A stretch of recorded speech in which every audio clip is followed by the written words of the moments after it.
Hi, I'm Scott Hanselman. This is another episode of Hansel Minutes. Today, I'm chatting with Leendert van Doorn. He's a senior vice president at Qualcomm. Previously, he was a distinguished engineer at Microsoft's Azure core team. Before joining Microsoft, he was a corporate fellow at AMD. You've been doing some amazing work, sir, and now you're at the forefront of AI at Qualcomm. I'm thrilled to be chatting with you today. Thank you. And likewise, really looking forward to this podcast. I want to start with a little bit of historical context and tell me if this works. Many, many, many years ago, when the IBM 486 and 386 came out, there was an SX and a DX, and they had a coprocessor on the DX, and they didn't on the SX, and people would buy the one with the coprocessor because they could do floating point, they could do Excel, they could do cooler stuff. And now we're seeing two amazing things that are happening, in my opinion, on the PC. One, we're seeing a move towards ARM, and we're seeing this additional NPU coprocessor. It's like that's two innovations happening at the exact same time. Is that a reasonable analogy? It is.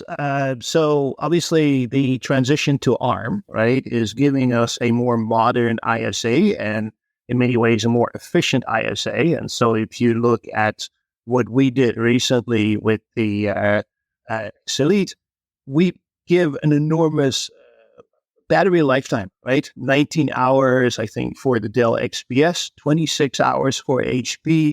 And so that's unheard of. And that's all because of the efficiency of the processor. And it's also in part the efficiency of the ISA.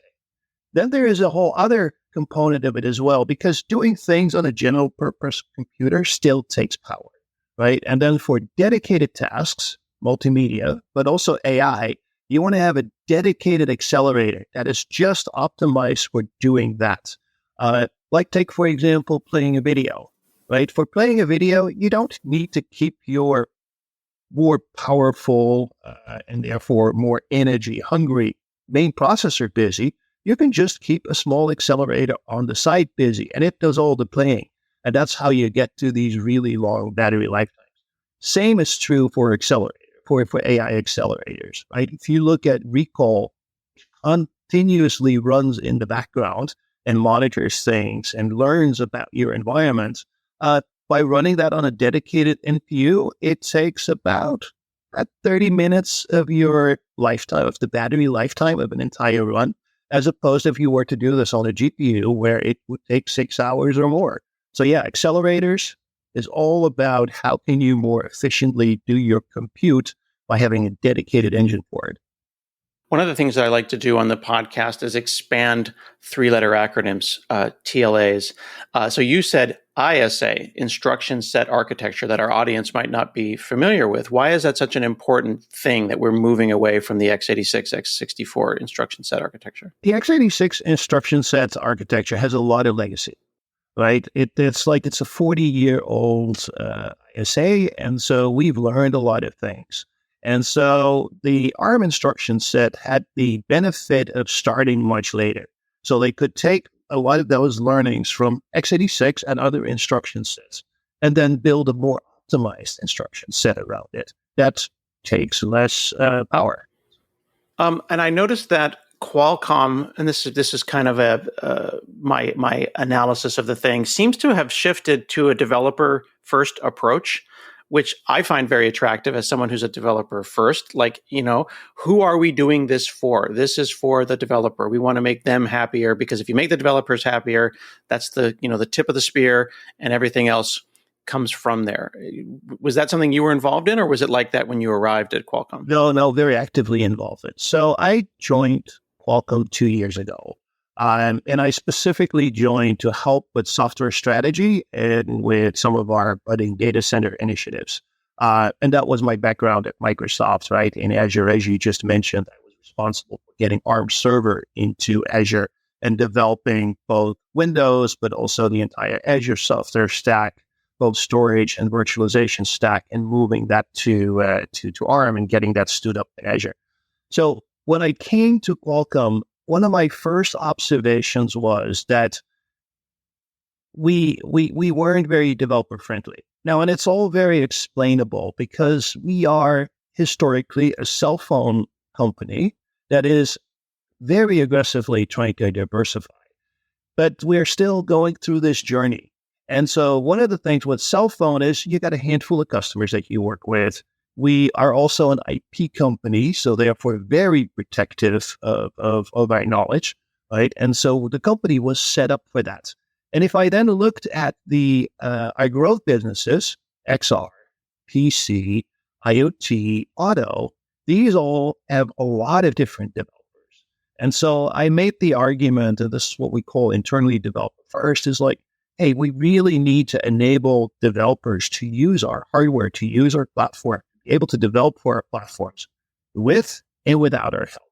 So the with our help, we're really good at. We've got a large customer engineering organization, but it doesn't scale, right? It doesn't scale to thousands, 10,000s, 100,000 of developers.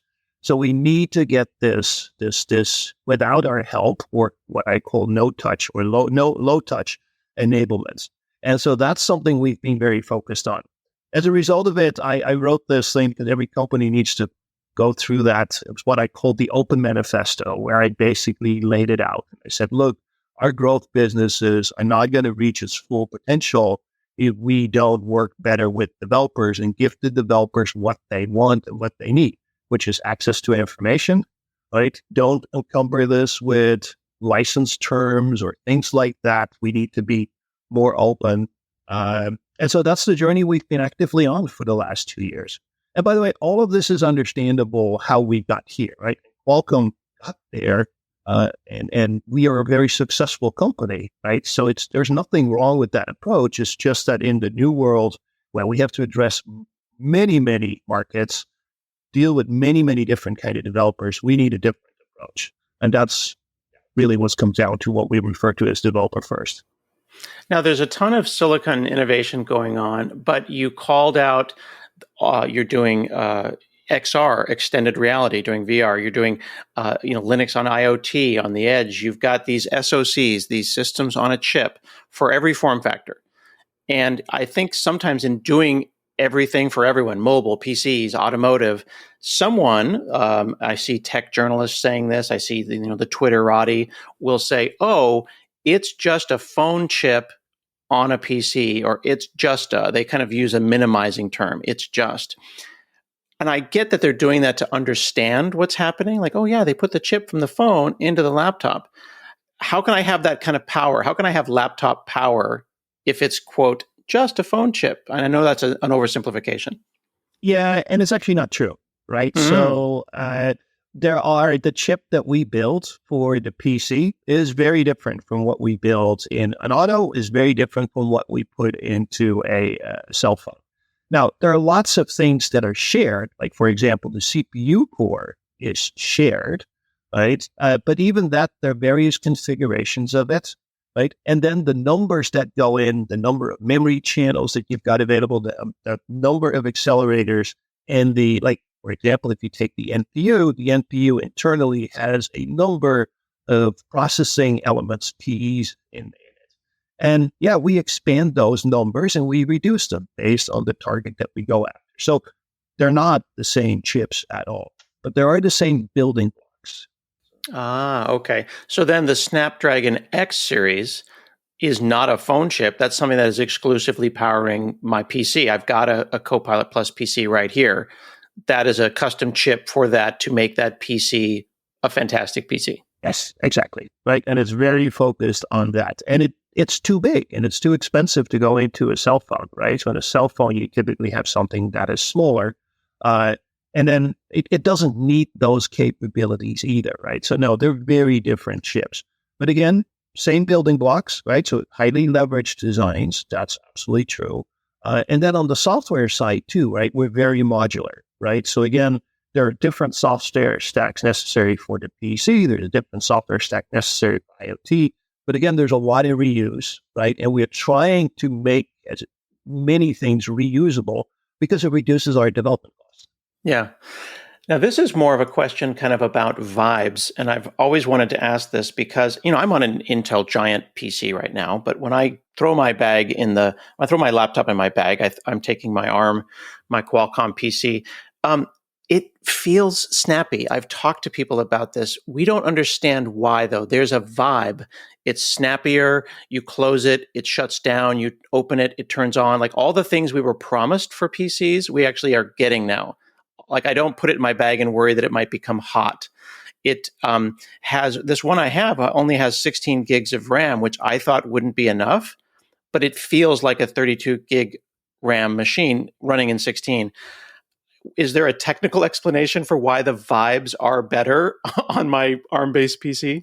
Well, I think part of course, is it's the design, right? That we did. I think, but the reality is also, but that applies both to the OS, Windows OS, as well as to the hardware. A lot of the legacy stuff that you need to do on x86, right? You don't need to do, right? So you actually were able to look at these things in a different ways and shed a lot of legacy support that on x86 is difficult to do. By the way, that's also the strength of x86, right? If you've got a 40-year-old program, chances are it will still work. But on ARM, you don't have that legacy, so you can start afresh. You don't need to support everything. That's a really great point. Although I will say with just literally yesterday, I was running DOSBox, which is a DOS emulator, which has been ported to ARM. And I was playing some DOS games on it. And I was like, the developers, particularly the open source developers, are kind of answering the call because the tool chain for building on ARM is not as scary as people thought it would be. A lot of folks are going, oh, well, I remember the shift from x86 to x64 and some of that recompilation. And they're like, I don't want to recompile for ARM. And they're like, oh, it just worked. Are you going after like open source folks and saying, look how easy it is to recompile absolutely. for ARM? So we're doing that, and we're also porting a lot of the open source tools, right? So LLVM and things like that, we've been actively working on to get a Windows version. Windows obviously is a little bit different than Linux. The ABIs are a little bit different. So we work together with Microsoft on getting and Linaro. Was Microsoft, Linaro, and Qualcomm. We actually worked on getting an LLM version for Windows to them, and then make sure that all the optimizations are in there, obviously. So yeah, we're actively going after that. Of course, another big thing that helps on the ARM side is the ARM64 EC encoding, right, which was done again by the Windows team, and that's to make it such that you can have ARM binaries, but then still call into x86 binaries, which are then emulated. And this has all to do with the transition. So the transition, there's been a lot of focus, primarily by Microsoft to figure out how can we make this transition as painless as possible, right? Because changing ISAs is difficult, right? It takes time. You're calling out the 64-bit transition. And yeah, it took about 10 years before the industry had really adopted that. Yeah, and again, in our podcast tradition of expanding acronyms, EC means emulation compatible. So ARM64 EC, it's an ABI, an application binary interface. It's basically allowing an ARM64 binary to run natively, but you can interop with x64, which is so convenient because you might have an entire application with a little chunk of x64, and you need to figure out some calling conventions to make that work. That would be a hassle. But it just isn't anymore because of that API. For example, if you've got a video player, you need an x86, you need a codec that's only available on x86, right? A DLL, you can basically plug it in if you adhere to that particular API. So, I would have to say maybe 5-10 years ago, like I knew of Qualcomm, but I wouldn't bump into Qualcomm on the street. But now you see Qualcomm engineers, in community channels, in Slacks and Discords, on Stack Overflow, starting to show up in GitHub issues as well, which I think is really cool. Like Microsoft has done that for a while. You don't usually see Apple engineers kind of like wandering around talking to people. Was that a shift, like a mental shift for Qualcomm engineers to start showing up in the community? Absolutely. It was both a shift in thinking, right? And it wasn't just on the engineering side. It was also on the legal side, right? And on our licensing side, people needed to get comfortable with like, hey, we're talking about our technology. Because as I said, as an IP company, you're very conservative. The easiest thing is to be very conservative and protect all your IP.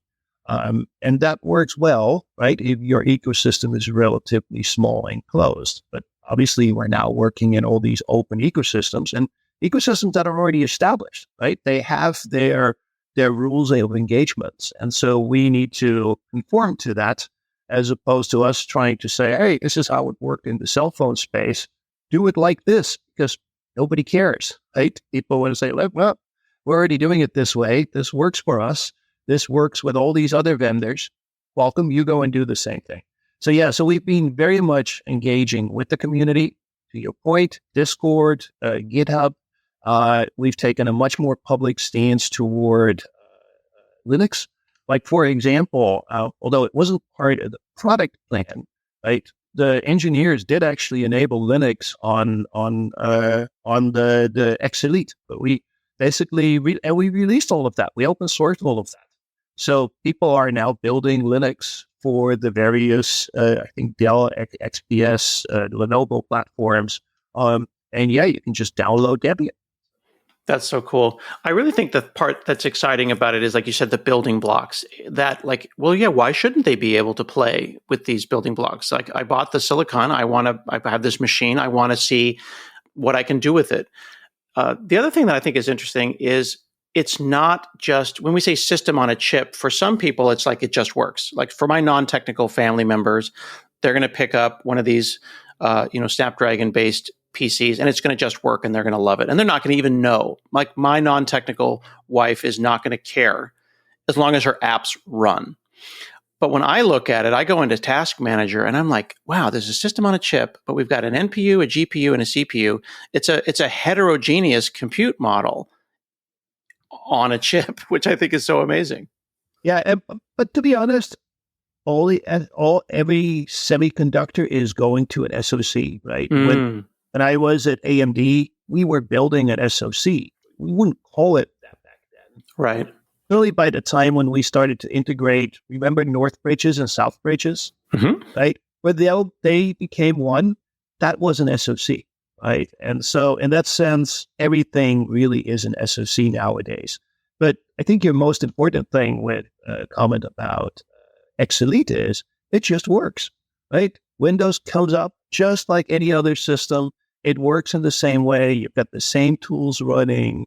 I think the Microsoft folks did a phenomenal job at the binary emulation and also improved the performance of that.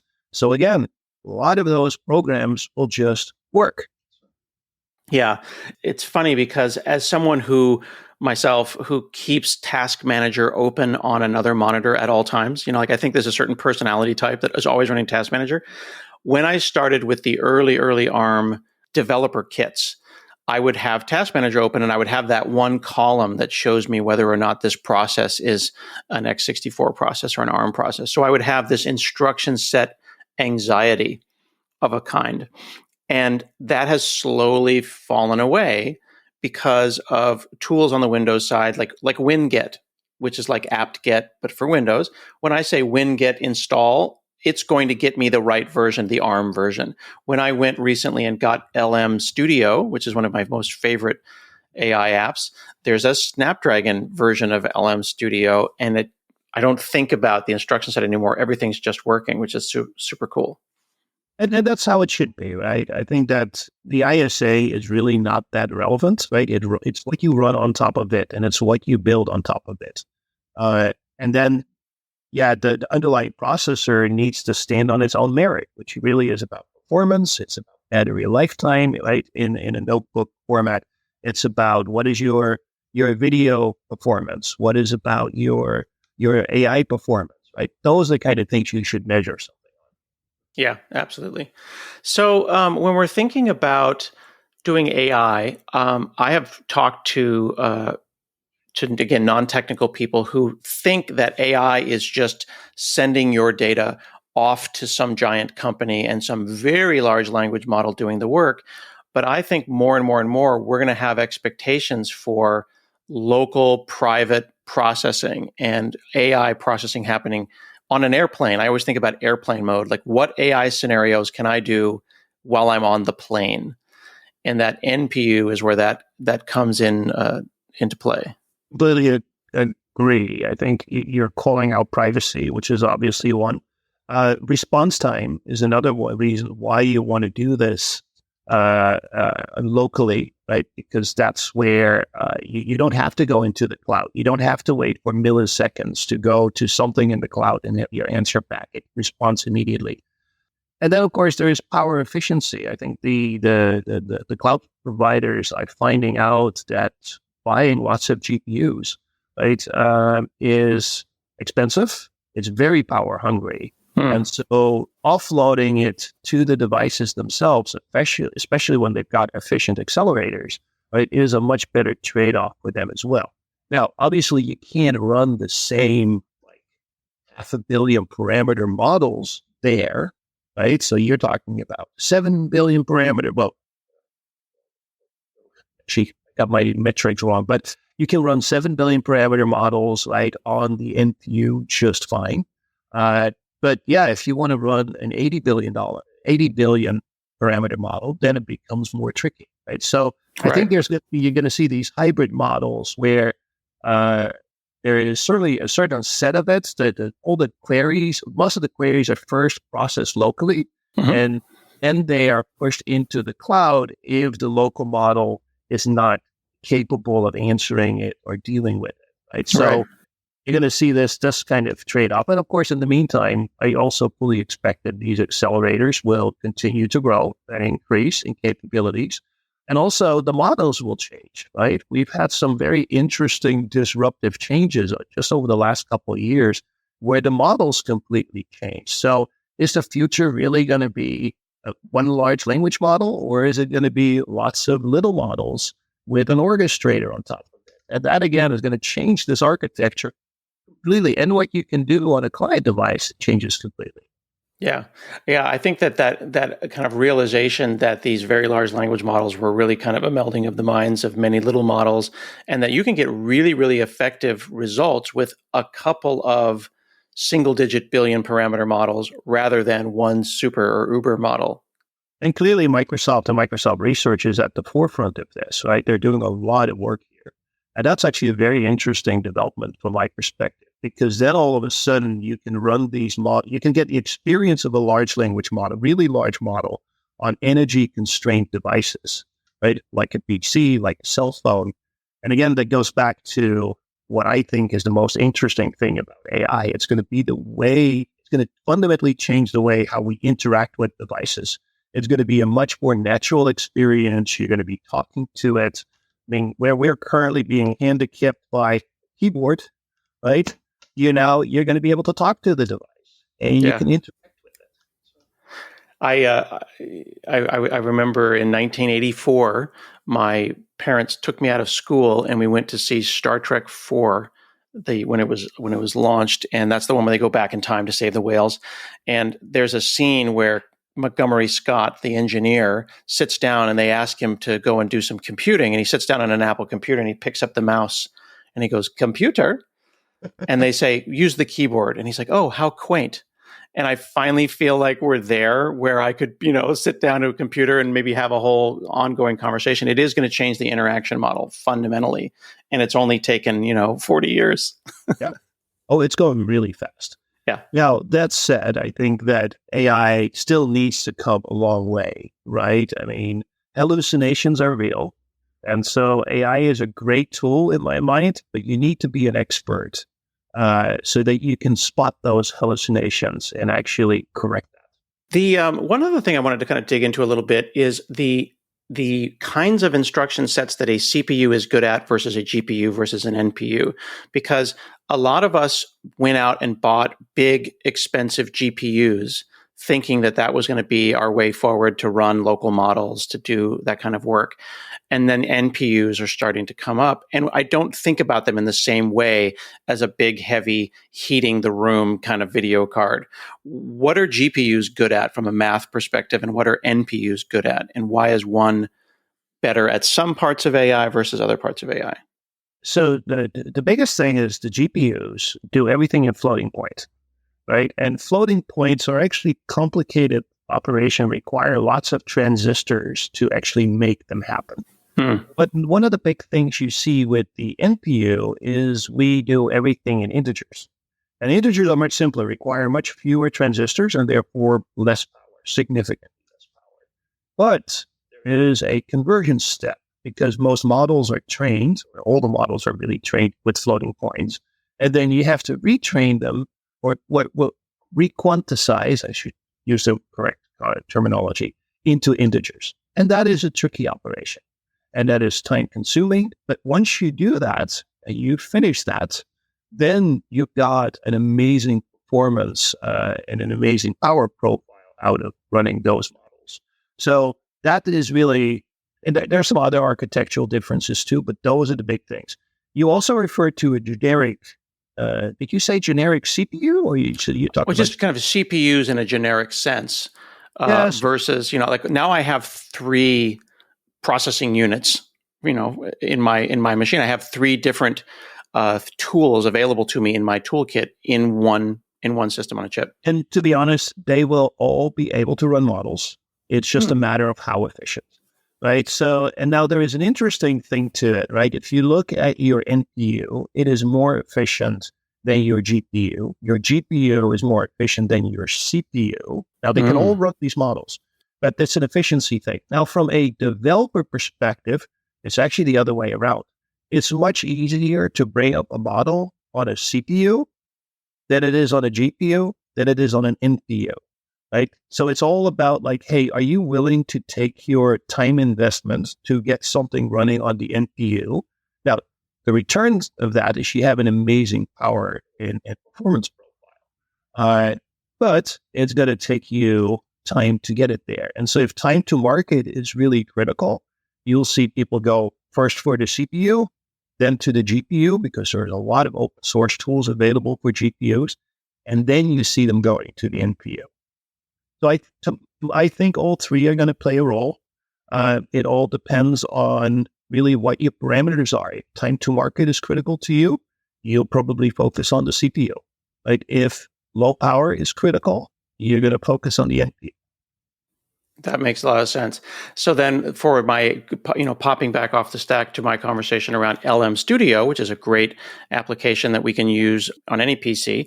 I'm using it currently on my Snapdragon X Elite PC. The intent will be for smaller parameter language models, maybe 7 or 8 billion rather than 80, to run on that low power NPU, which means I'm going to get great battery life as opposed to firing up and heating up a GPU to do similar work. Like take, for example, things like another type of generative AI model is Tiny Whisper, right? Which basically does speech to text conversion. It's about 1.5 billion or something. That's a perfect candidate to run on an NPU, right?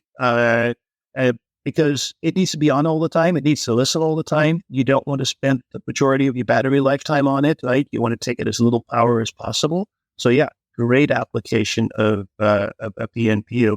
But we're also running Llama 7 billion parameter models on it, right? So there's a wide scale of things that you can. Those NPUs are very capable. Much more capable than a lot of people assumed. I remember the first conversations we had with customers about like, oh yeah, we got Llama 7 billion up and running on the NPU. And they were like, what? Like we're running that on our GPU clusters. It's like, you got it running on your little SoC in a cell phone? And the answer is yes, we can. That is a really great point. I would have to say I am also guilty of that, where I presumed maybe a year or 2 ago that the NPU would be a toy.